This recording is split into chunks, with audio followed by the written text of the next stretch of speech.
the third Noble Truth today, but we will begin with the Namo Tassa. A 1, a 2, a 1, 2, 3, 4.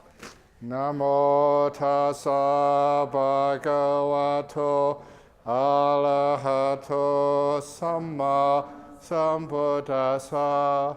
Namo Tassa Bhagavato Arahato Samma Sambuddhassa. Namo Tassa Bhagavato Arahato Samma Sambuddhassa. The Noble Truths of the cessation of suffering. This is the third of the Four Noble Truths. This is the Noble Truth of the cessation of suffering. It is the remainderless fading away and cessation of that same wanting, remainderless, which is the wanting related to the five senses, the wanting for existence, the craving to be, and the wanting not to be, the giving up and relinquishing of it, freedom from it, never letting it settle enough to grow. Now I gave a talk one day about the 4 ways of letting go, and those are the 4 ways. It's actually one of my most popular talks on YouTube.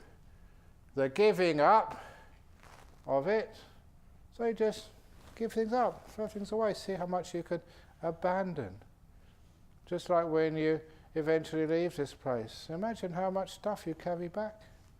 Throw it all away and just go to the airport, light and free. What do you need?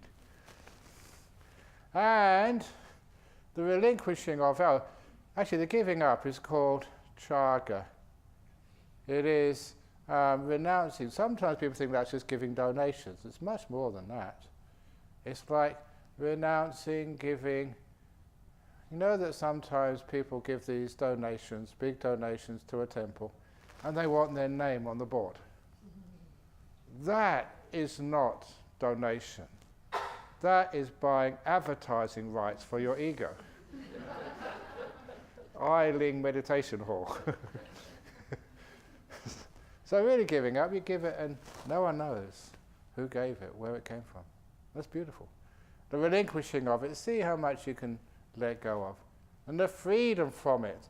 And you probably remember that story, the monk who went to teach in prison, and afterwards they asked him what it's like living in a monastery, and they found it was much more comfortable in a prison in Australia, 4 meals a day, and you can have, don't have to work very hard. If ever you want to retreat, you just punch a prison officer on the nose, you get 3 months solitary. And comfortable beds, and TV, whatever you want. And anyway, in that prison system, people want to, that's right, they were so amazed, only a couple of meals a day, that's all you get in monastery. And they said, that's terrible living in Bodhinyana monastery, they said. And they said, why don't you come in here and live with us instead in prison? And that made me start thinking, what's the difference between a prison and a monastery? There's only one difference. In a monastery, you want to be there. In a prison, you want to be somewhere else. It doesn't matter how comfortable it is or how austere it is. If you want to be there, you're free. So, in your meditation, do you want to be here or do you want to be in jhana? If you want to be somewhere else, wherever else is, then you're in prison. So freedom is just happy to be here, wherever here happens to be. Then you're free. It's a cessation of wanting. And never letting it settle enough to grow. Because when you start wanting things, you get eventually like addictions to them. The actual word is alaya, and that's the where we know that by Himalaya. Hima is snow. It's where the snows settle on those big mountains in India. And if you go, not many people go there, towards the northeast of India, far east of India, you get to the state of Meghalaya. And Megha is clouds. It's where the clouds settle, up in that state in northern India, northeast India.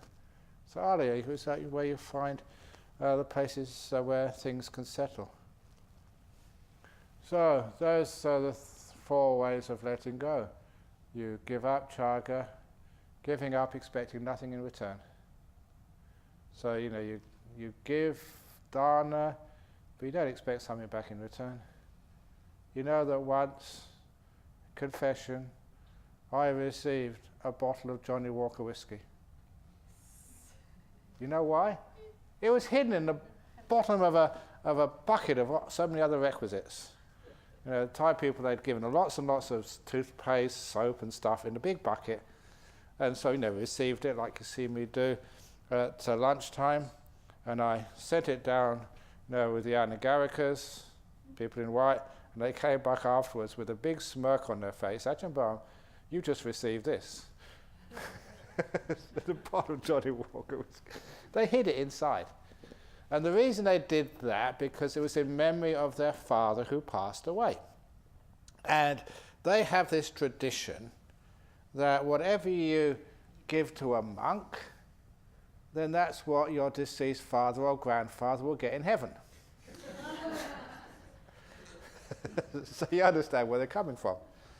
And just like years ago, someone gave me some durian, and I didn't really fancy it that day. So I passed it down, and I got complaints. Ajahn Brahm didn't take my durian. That means I can't have durian when I go to heaven. That's not how it works. You give, expecting nothing back in return. Not forget something, but to give. And anyway, you don't have to do that up in heaven anyway, because now they have credit cards up in heaven. So you just make some merits, and then they can get credit on their card, and they can buy whatever they want. That's what sometimes I say, just to make people more understanding. Anyway, wherever in the world is anything agreeable and pleasurable, there the cessation of wanting comes about. So you don't just cease wanting by going to an ascetic place. It's just where there's pleasurable things and unpleasurable things. Otherwise, it's very easy not to want what's unpleasant. But even not to want what's pleasant as well, to be free from it. And what is there in the world that is agreeable and pleasurable? Sight in the world is agreeable and pleasure. Hearing, smell, taste, touch and knowing is agreeable and pleasurable. And there this wanting comes to be abandoned. There its cessation comes about. Just with this body and mind. Whatever spiritual seekers in the past regarded pleasant and agreeable things in the world as impermanent, suffering and non-self. Regarded pleasant and agreeable things as impermanent and therefore suffering. You can't hold on to them. As non-self, as an affliction, as fearful. They abandon wanting. At first it feels like it's going to be good fun, but it's dangerous. You get addicted to it. It's just like going to a shop. And that dress or that new iPad looks so fantastic until you get the bill. Dependent cessation of all phenomena, but with the remainderless fading away and cessation of that same wanting comes a cessation of fuel. It's the wanting which gets you the fuel for rebirth. Even not wanting to get reborn is another type of fuel.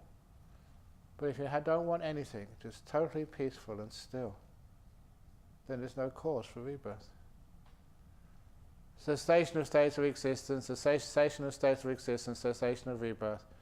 And when you end rebirth, aging and death, sorrow, lamentation, pain, unhappiness and distress cease. Such is the cessation of this whole mass of suffering. This is the passing away of suffering. Scroll up, yes. The cessation, subsiding and passing away of the five components of existence, form, experience, perceptible consciousnesses, is the cessation of suffering, the subsiding of affliction, the passing away of aging and death. The subsiding and passing away of not just your body, but even the end of experience. Too fast. Perception, will, even all your consciousness, even your mind. So, if you stay on this path long enough, you will lose your mind. And that's good. But in a nice way.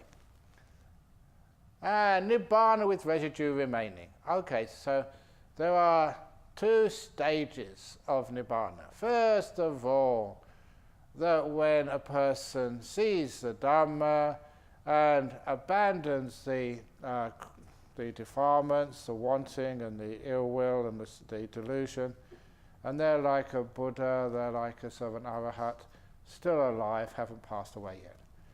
This is the sublime. This is peaceful. That is the stilling of all will. Can you do that? No, of course you can't do that.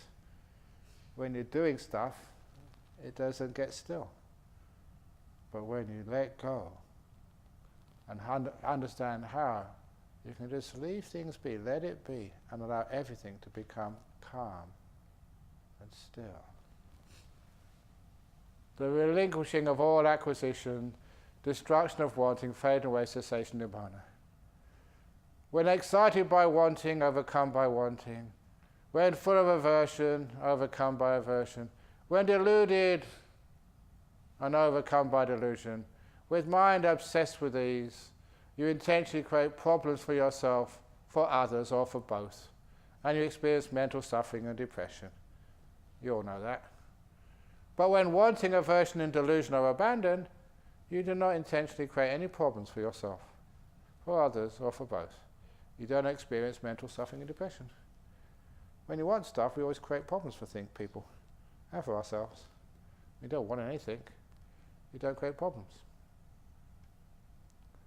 It is in this way Nibbana can be experienced directly. The destruction of wanting, the destruction of aversion, the destruction of delusion, this is called Nibbana with residue remaining. In other words, the 5 khandhas are still going, they haven't ceased yet, but they will soon cease at the end of that person's life, the Arahat. If one is intent on the end of wanting and clarity of mind. It's interesting they made those two together, Buddha puts those together. When you want something, haven't got clarity of mind, because when you want something, you're out there looking at where you want to be. You're not actually looking at where you are. So you haven't got really clarity of mind, you're off in the future, in sci-fi.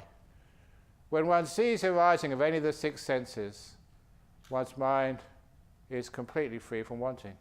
You see the arising, it's just arising, that's all. For one of peaceful mind, one completely liberated, there's nothing further to be done, no need to increase what has been done. As a stone mountain, one solid mass, is not stirred by the wind, so no sights, sounds, odours, tastes, touches or mind objects, desirable or undesirable, stir the stability of the mind. This mind is steady and freed, and you witness the vanishing of the mind when it's really solid.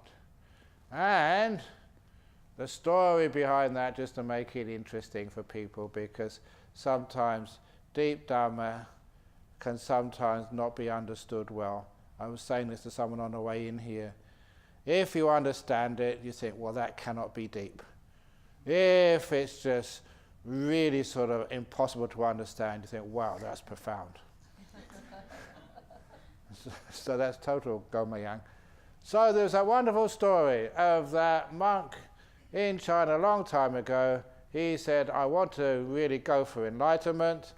There is a little lake not far from the monastery, completely surrounded by in the middle of the lake there is an island completely surrounded by water. No one lives on there. Can I build a small hermitage on there? And all I would ask is once a week for an attendant to come and bring me enough rice and beans or whatever, live simply, so I can live on retreat in perfect seclusion. And the abbot thought, oh, why not?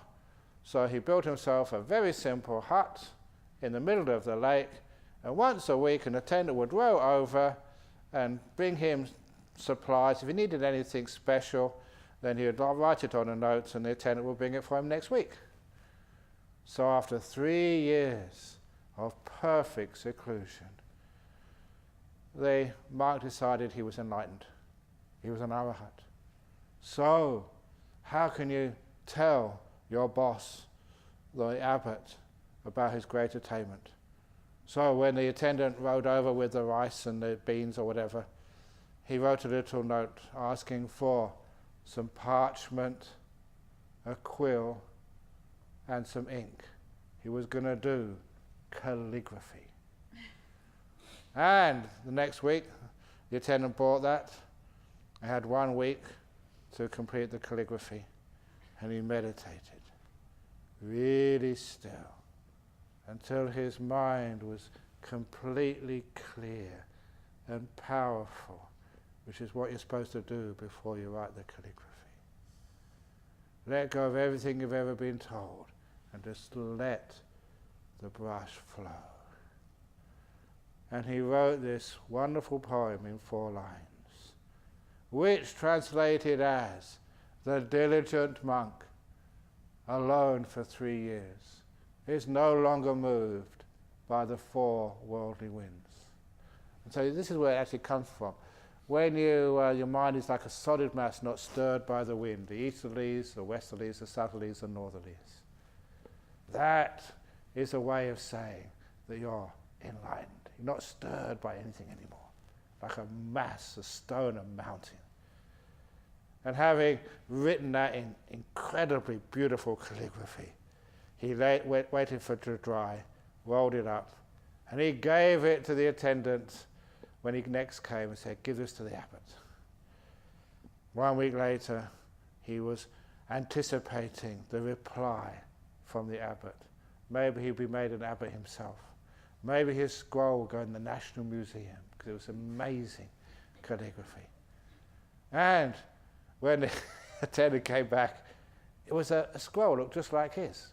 And when he opened it, it was his scroll. Only the abbot had scrawled all these really untidy messages on the scroll. On the first one, the diligent monk, the abbot had written F-A-R-T, fart, in red ballpoint pen, right over his calligraphy.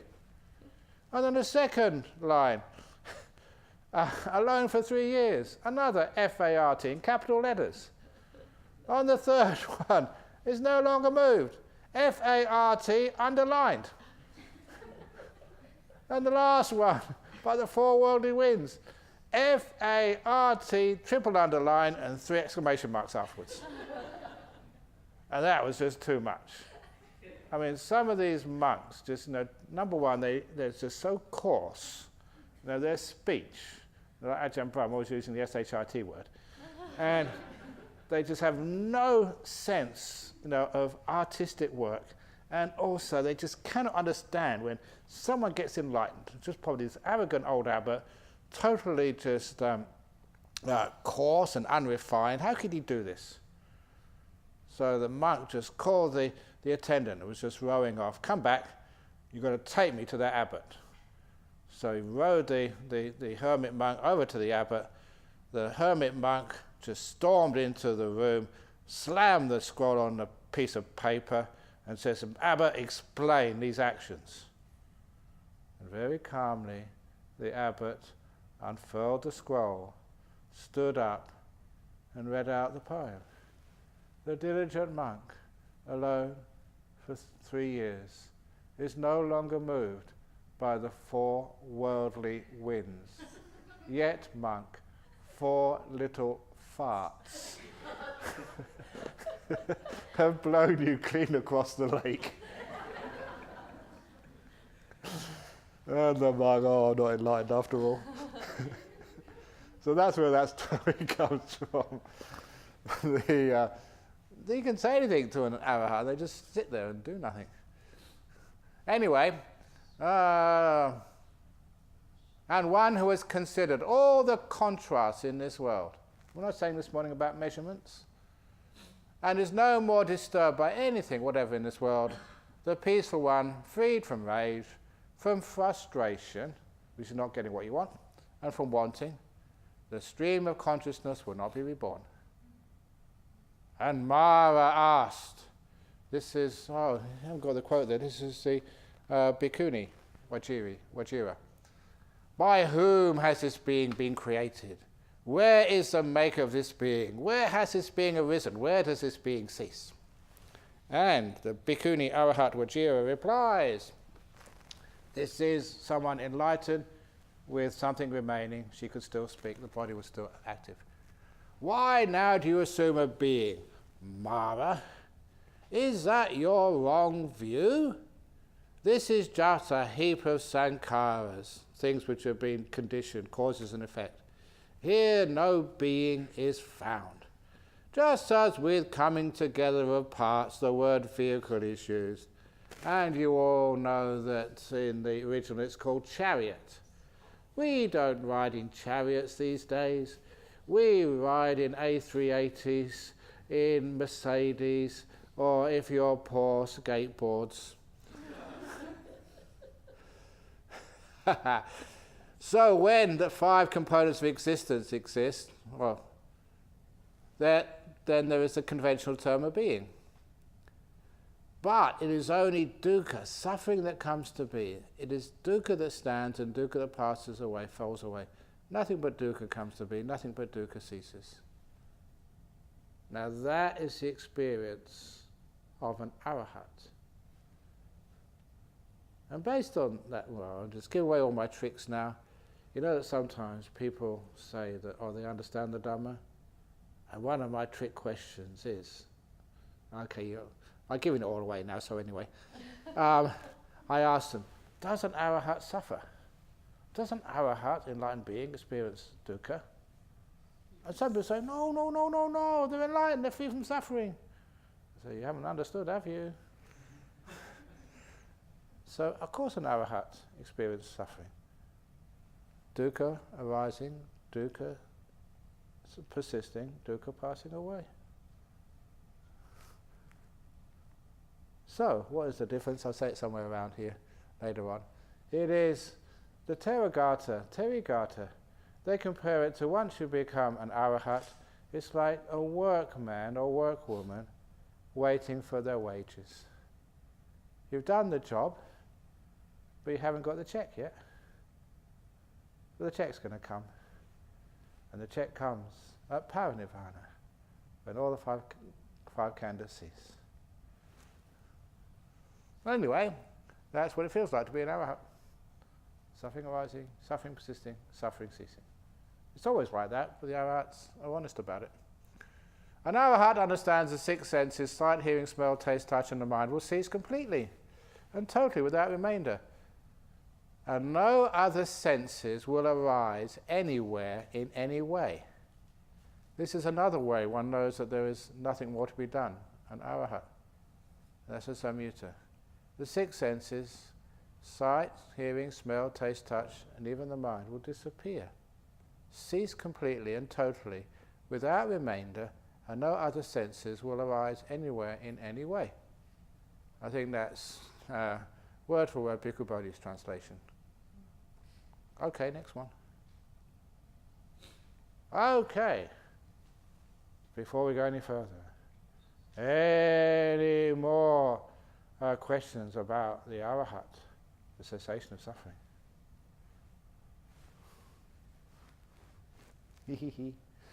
Okay, one thing I didn't put in here, it's probably somewhere else.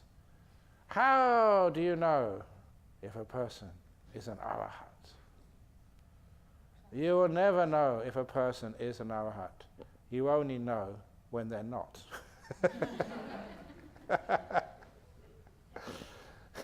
Because sometimes they can fool you. But in the time of the Buddha, there was, I forget where the sutta is, but there was a monk came up to the Buddha, Ananda was sitting next to the Buddha, and said to the Buddha, one who is an arahat never thinks they are better than anybody else, worse than anybody else, or the same as anybody else. And the Buddha said, yeah, correct. And it just happened, another monk came up a few minutes later and said, a person who's an arahat never thinks they're better, worse, or the same as others. Yeah, correct. And the Buddha turned to Ananda and said, those were 2 arahats telling me that they've become arahats. They've ended suffering. It's never a badge of honor. You never think, I am an arahat. I should be giving this teaching today, not that stupid Ajahn Brahm. You never think you're better. I never think, oh, I'm a miserable sinner, I'm terrible, why should I? Oh, I've done really bad things that I got reordained. I must have done some very, very bad karma that I got reborn in England, a cold country, with no Buddhism. I just was very fortunate to find Buddha.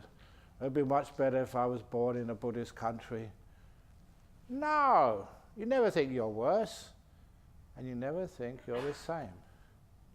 The idea of fitting in. You find 2 trees in the forest which are exactly the same. Impossible. Even twins. Every now and again, people bring twins to the monastery, and the mother understands the difference. They know who's who. But I can't tell the difference between either of them. Remember, I haven't seen him for a while, this Irish man who was a member of our Buddhist society, and he brought his twin brother in once. And they were just, Irish sense of humour. They were just playing around like Noah's business. I didn't know who was who. And they said they had a great time when they went to school.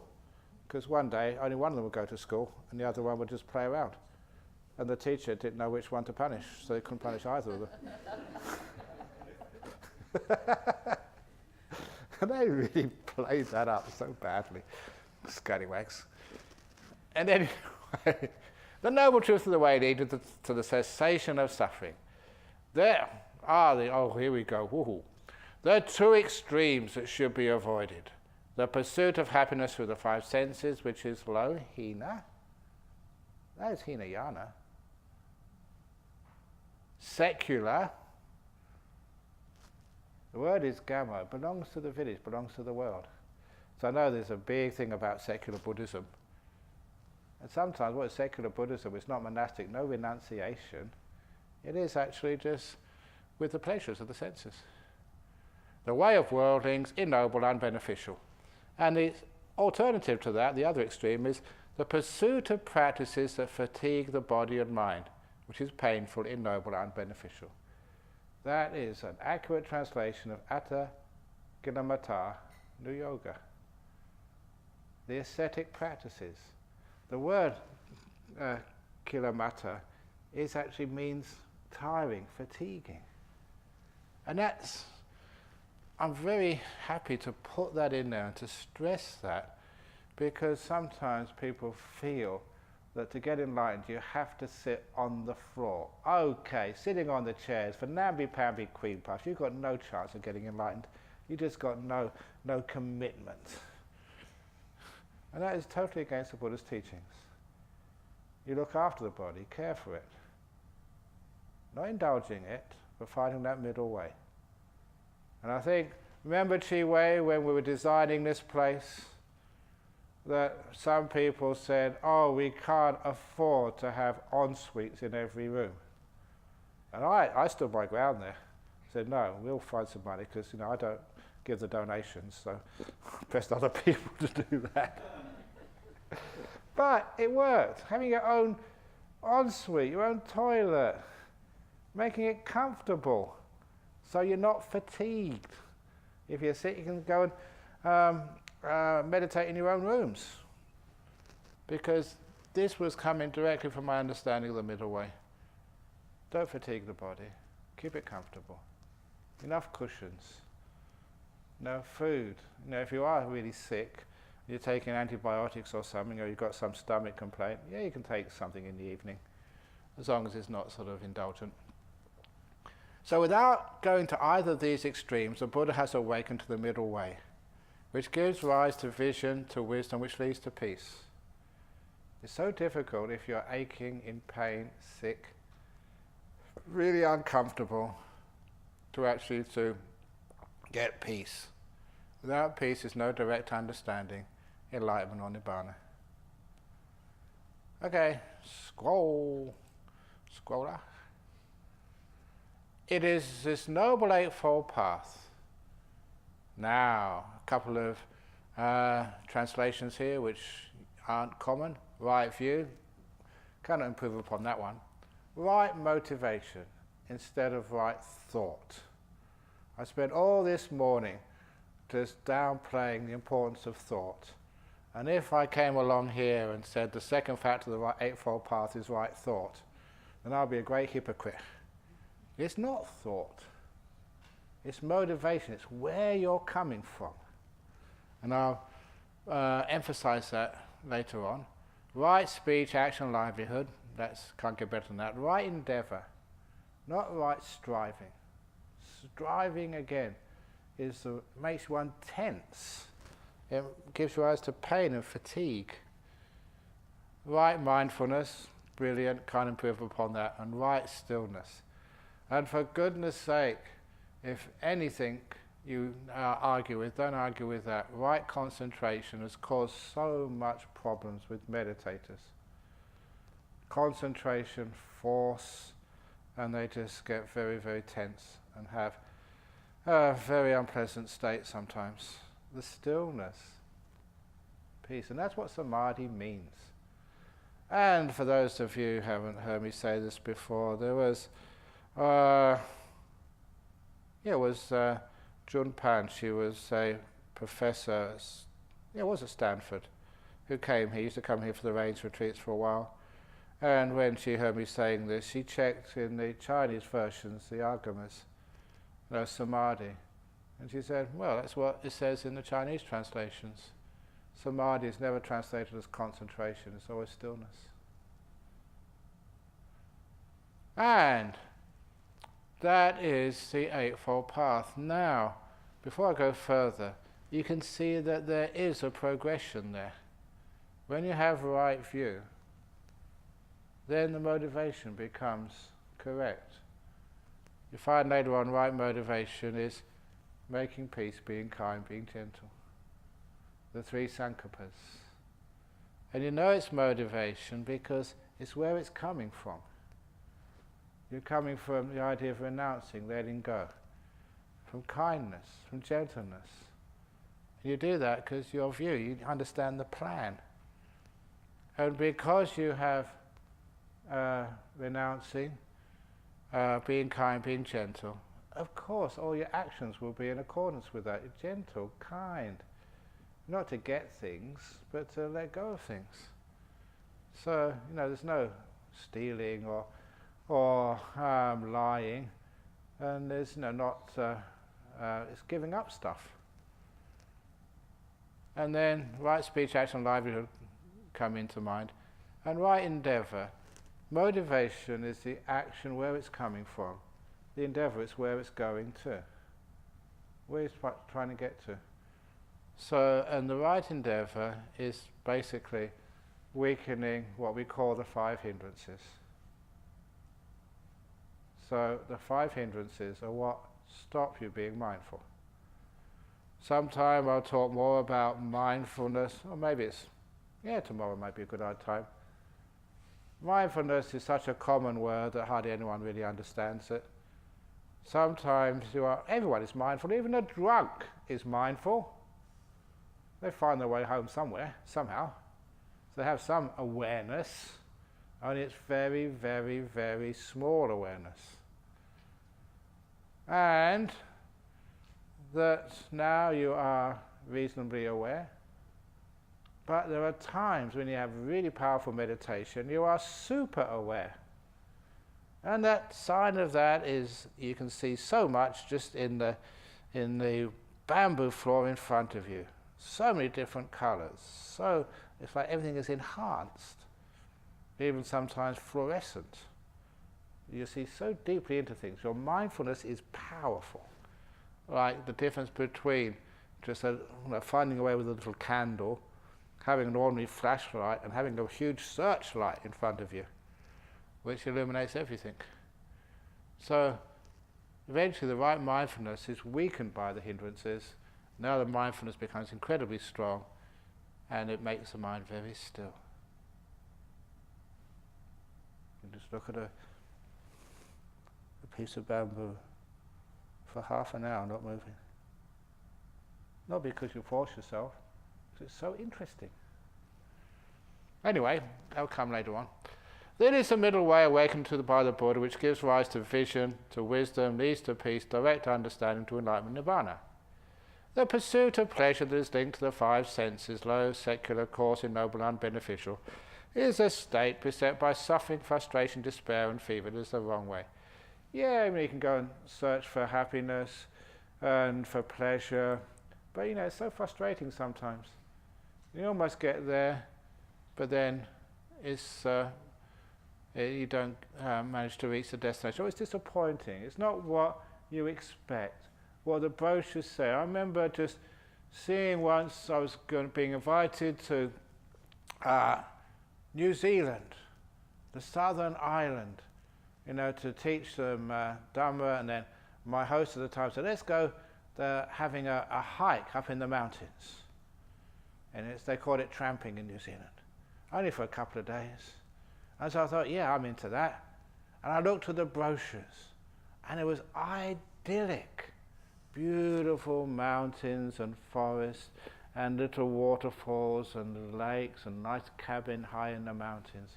Oh, it looked just so gorgeous. But they never told me, you couldn't see it on the photos, the sandflies. You couldn't sit still for a moment before they all got on you and started biting you. You had to keep moving. And we did have some repellent, but it was hot and you were exercising up and down these mountains, so you were sweating, and so the sweat rubbed off or dissolved all of the repellent, and the sandflies were up on you again. The sandflies were so small you couldn't take pictures of them. So what looked idyllic? Beautiful mountains, blooming sandflies. It's amazing that Mara always gets in there somewhere to spoil it. And anyway, that's the nature of the five senses. Frustration, despair, and fever, and it's the wrong way. But you almost get there. It's almost beautiful. It's almost paradise. The other story I read a long time ago, there was a gentleman, I think in about 1920, in the roaring 20s, when the stock market in the United States was soaring and everyone was making a lot of money.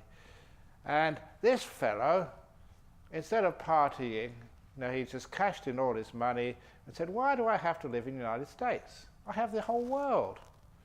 So he went to the libraries and did research on the most idyllic place to live in the world.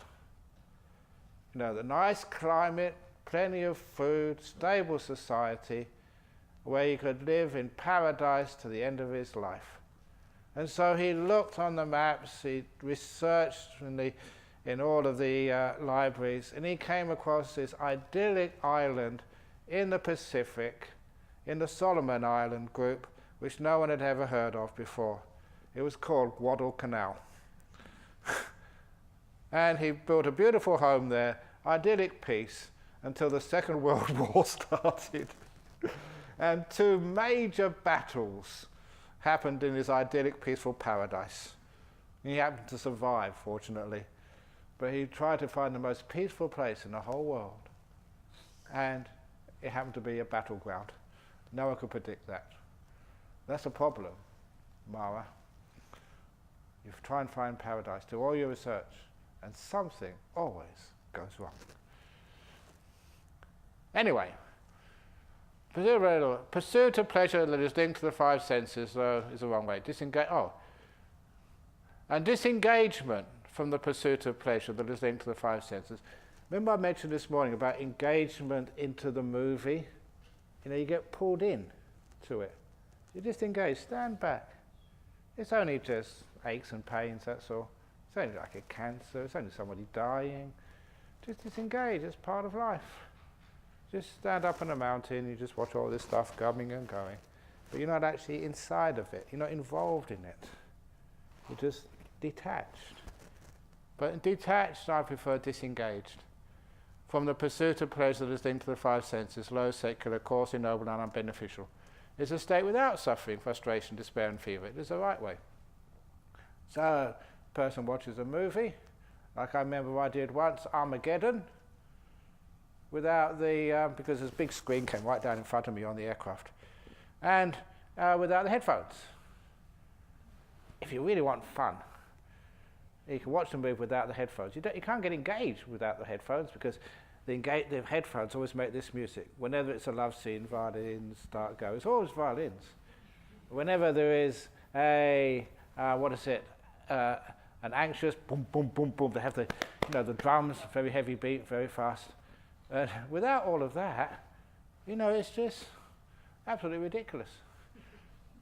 So I was watching this Armageddon without the headphones, and I was laughing my head off. That was a great comedy. One of the best comedies ever, but it's apparently supposed to be adventure and drama and something. And even like, I've never seen Alien, but Alien is supposed to be the most frightening monster ever. I'm sure if you didn't have the music and the background sounds, you'd also feel it's a comedy. So you're disengaged. It doesn't pull you in to the action. And the Noble Eightfold Path is the best of all practices. This is the only path for the purifying insight. There is no other. Follow this path. I was indulging here. I put discombobulate, which is one of my favorite words. It's an English word. You find it in the English dictionary. It means confused, but you say confused. Anyone says that. Discombobulate. I mean, that's got class. So, you can repeat that. Discombobulate Mara, confuse Mara. But the important thing here is this is the only path. It actually says that. Ezo wamago nati anyo. Nati anyo. There's another. Ezo, this only path. Listen, the end of dying has been reached. I shall instruct you. I shall teach you the Dhamma. Now some people call that deathless, which is a mischievous translation. It doesn't mean deathless. It means the end, the absence of dying. I shall instruct you. I shall teach you the Dhamma, practicing as you are instructed by realizing for yourself in this very life. Through direct understanding, you will soon enter upon and abide in that supreme goal of the holy life, for the sake of which people rightly go forth into monastic life. So, what the Buddha is actually saying there, it's almost like a promise. Not just, for monastics, lay people too. If you listen carefully and understand what he's saying, the Buddha's promising that you will at least become a stream winner. Listen carefully. It's a marvelous promise. So, any questions about that one before we go into... Now in this theme, we go into one by one the factors of the Eightfold Path. Starting from right view. Okay, any questions yet? What is right view? Oh, it's coming. Yes, here it is. This is your answer. So when the Buddha says soon enter, does that mean in a couple of lifetimes? Oh, In a couple of days? in soon, sometimes that when you have like thousands of eons, it changes the whole template of what soon means.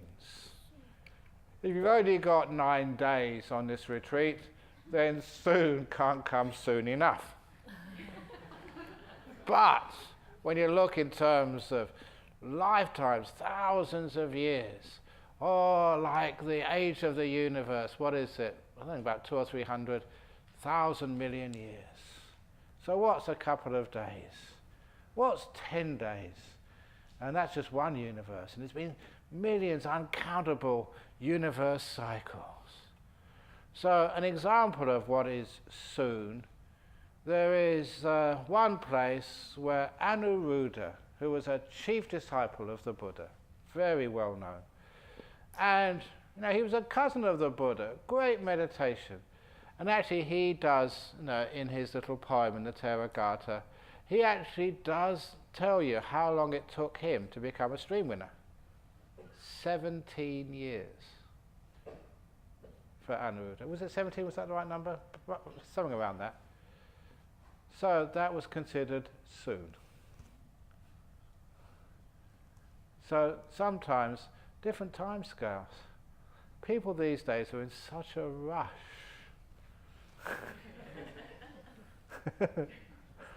So you do all the courses. How long does it take to plant a tree? You know, I remember some of the trees I helped plant in Wat Nana Chai. We never thought they would grow at all. We planted them anyway, and now they're beautiful trees. That's like 40 years. But it's nice to see that it does take time, but it's worth it. Even sometimes you plant a tree and you know you'll never see it, but your children or grandchildren will. It's worth it. So even though you may not see the result in this lifetime, it's still worth it. You see it in the next lifetime. So soon can be, 17 years. Sometimes it can be immediate. Who knows? Anyway, at least it's going to happen, as long as you pay attention. Right view. Now, somebody said the definition of right view is my view is right view, your view is wrong view. And that was the joke in the monastic rules of Bodhinyana monastery.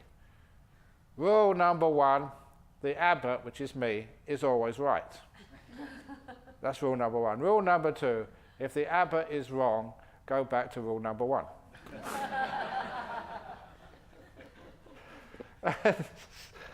For some people, you probably have a boss at work who's like that. But that's nothing to do with right view or wrong view. That's conceit and arrogance. So, this is what the Buddha said. After my parinibbana, that's when the Buddha passes away without any remainder, some will think that the Dhamma has ended and you no longer have a teacher, like an authority, like a pope, somebody who you can go to and say, this is right and this is wrong. You won't have a teacher. That is wrong. After the Buddha's parinibbana, the Dhamma and the Vinaya will be your teacher. So he said that is the authority. What has been recorded as the teachings of the Buddha. The Vinaya is like the training. Not just a training for monks and nuns, it means a training, not just a theory, but how you're supposed to do it. Scroll, please. Suppose someone were to say, friends, this is the Buddha's teachings, the Dhamma and the Vinaya, that I heard myself from the Buddha. Then you should check this person's words with the Sutta and the Vinaya. If they agree, then you should conclude that this is the teaching of the Buddha. If it disagrees with the Sutta and the Vinaya, then you should conclude that this person has wrongly understood the teaching of the Buddha. You don't criticize this person over here who's got it wrong. You just say, oh, you just wrongly understood it. You don't say, you're a heretic, you're an idiot. But you just always criticize the understanding, the actions, never the person. So you check it with the suttas and the Vinaya. In the Vinaya there's lots of information by which you can understand the Buddha's teachings. It's not just rules for monastics. There's so much more in there. Very beautiful little teachings where you can get a deeper understanding of what the Buddha actually taught. And I already mentioned one thing there with the idea of anicca. Anicca, people call it like impermanence, but it's not really mean impermanence because they have, I don't think I have mentioned it here, they have, if people come and bring food to your monastery every Monday, like, we have Shirley comes every Monday. That was Sister Gautami's sister. And she's 82 now. I don't know how many years she's been coming. But every Monday she will come unless she's sick or on holiday somewhere. So we call that a regular, a constant supply of food. It's called nicca food. Anicca is its opposite. Nicca is something which is constant. You can rely upon. It's always there. And anicca is what's always been there, constant, suddenly vanishes. That's anicca. So from the Vinaya, you see how these words are actually used in practice. Just like even like nibbana. And people think that's such a difficult word to understand. But you read in the Vinaya, and it's like the oil lamp has gone out. So light it. No, and the word for going out is it nibbanaed. Oh, the candle's nibbanaed. Go and light it again, please. So even little kids would understand what nibbana meant in the time of the Buddha. It was a word in common usage, which was also applied to your 5 khandhas just going out. You'll come across that later on. So sometimes people think, oh, the Vinaya is just for the monks and nuns. It's not, it's brilliant. And you've also got there, come a bit of entertainment. Oh, I love this little story. It's absolutely true. It's gross but fun. This is in Bhikkhuni Pajitya number 8. You know that was coming, didn't you, Venables? Okay. Bhikkhuni Pajitya number 8. Now, in the Bhikkhuni monastery in the time of the Buddha, there was one bhikkhuni who had the chore. You know, we all have our chores and duties to perform, but her chore was at the latrine, the bucket, you know, of yesterday's stuff, you know, the go before them, no, the go mayang from, not really go mayang, I suppose, the bhikkhuni mayang. Yeah, don't better say anything. All that shit from the night before, she had to go and take it to the pit where it would sort of ferment. But it was early in the morning, no one was around, and it was a long way to that pit. So instead, you know, no one's around, she threw it over the wall. And it just so happened one morning that when she threw the bucket of shit over the wall, there was a gentleman walking on the other side. And he was about to go to the palace to negotiate a contract with the king.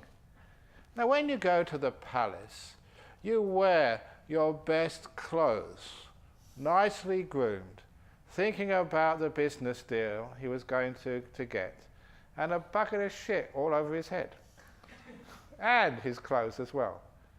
And he didn't have any equanimity. He had actually the opposite. He knew where that bucket came from, and so he was really upset. Those nuns are not real nuns. Look what they've done to me. This is intolerable. And they didn't have electric lights, obviously. They had little torches, you know, on little poles or trees, which lit the way early in the morning. He took one of those blazing torches and went running into the monastery, the nuns' monastery, wanting to burn the whole place down. But there was a gatekeeper. And the gatekeeper was really smart. Should have been a politician. Because he said, where are you going? Look what's happened to me. These nuns, I'm going to burn their monastery down. He said, hang on a moment. You mean you've been blessed?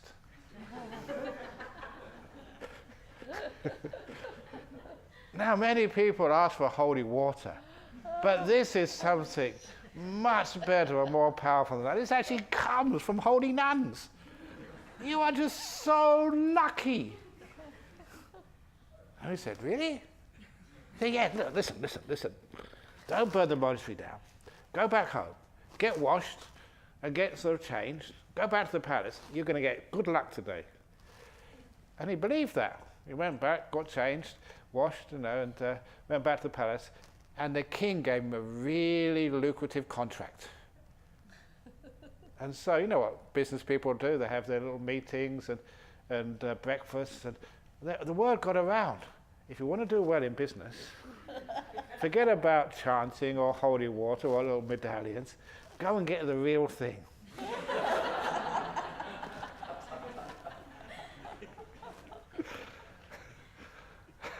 What's that called? Come on, say it. Holy shit.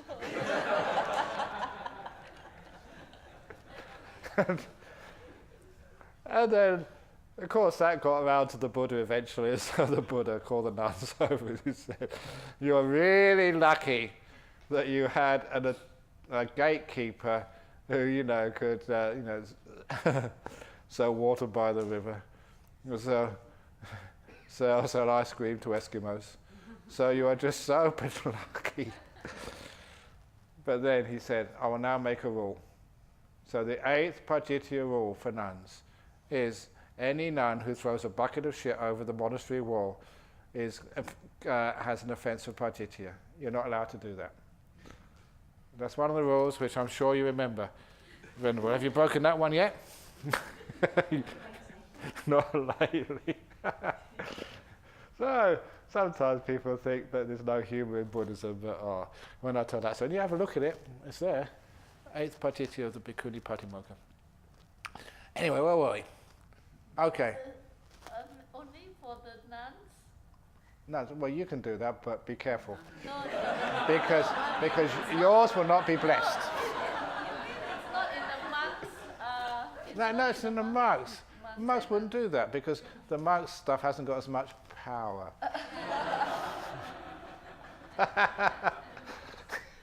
You've got to think quickly in this job. I'd rather put my foot in my mouth again. Okay, so that's when you hear it from one person. They say, "I heard this from the Buddha," just check it out. Or suppose someone were to say, "Friends, I heard this from a community of senior monks with distinguished teachers." You should check out this person's words with the Sutta and Vinaya. If they agree, then you should conclude that it is the teaching of the Buddha. If it disagrees with the Sutta and Vinaya, then you should conclude that this community has wrongly understood the teaching of the Buddha. Or someone were to say, "Friends, I heard this from many learned elders who uphold the tradition." Then you should check this person's word with the Sutta and Vinaya. If they agree, they should conclude that this is the teaching of the Buddha. If it disagrees with the Sutta and Vinaya, you should conclude that these elders have wrongly understood the teaching of the Buddha. Or suppose someone were to say, "Friends, I heard this from one learned elder." Then you should check this person's word with the Sutta and Vinaya. If they agree, then you should conclude that this is the teaching of the Buddha. If it disagrees with the Sutta and Vinaya, then you should conclude that this learned elder has wrongly understood the teaching of the Buddha. So just because it's a famous monk, or a community of monks, or it is a tradition which is very popular, you should still check it out for yourself in the Sutta and Vinaya. We've got pretty good translations these days. People like Ajahn Sujata has got it all online now in Sutta Central in many languages, so you can see it for yourself and just check it out. Is that what the Buddha said or not?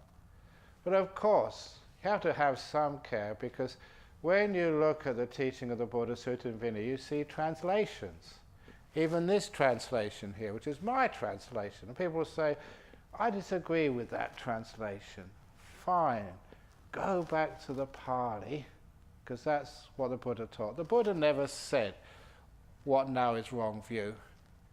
He said it in Pali. Micchaditi. What would it be? King Micchaditi. So he would say it in Pali.